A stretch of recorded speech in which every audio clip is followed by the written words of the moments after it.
Hi there, this is Hannah and I'm here to show you how to do a split stitch.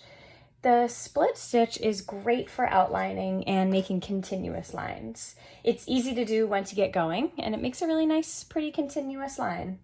It has a similar look to the chain stitch, but the threads are a little bit closer together. You can vary the width of the line by using different numbers of strands of embroidery floss. Here I'll be demonstrating with all 6 strands. If you practice with different numbers of strands, you'll be able to see what you like best for your particular project. The split stitch is also often used as an outline stitch to pad a satin stitch. So if you are interested in learning more about that, be sure to check out our video on satin stitch.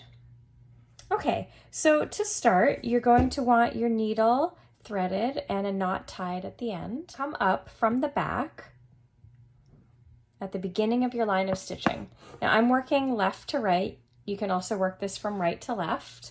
I'm right-handed. I find that working from left to right on this kind of stitch works best, but you can go the other way. You try it out and see what works best for you.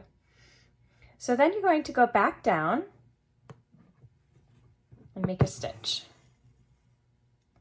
And now when you come back up, you're going to come up in the middle of that first stitch that you made, and at the same time, you're going to split the stitches. So you're going to come up in the middle of the stitches, and you're also going to come up in the middle of the stitch. So if you can see that, I've split those threads, and I've come up in the middle of the stitch. Now, if you want, you can count. You can like pull them apart and count them, or you can just come up in what you think is the middle. It depends on how precise you'd like to be. It also depends on how many strands you're using.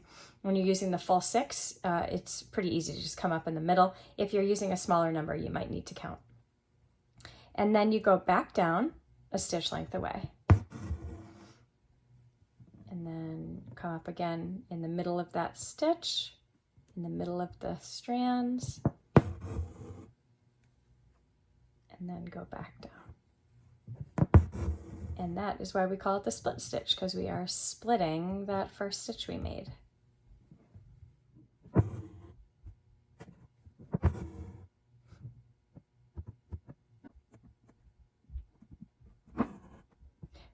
When you get to the end of your line of stitching, you'll do your last few stitches.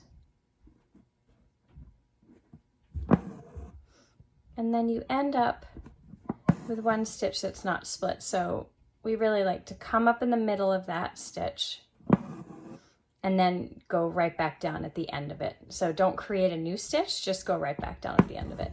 And that will split that last stitch. And there you go, the split stitch. Happy stitching!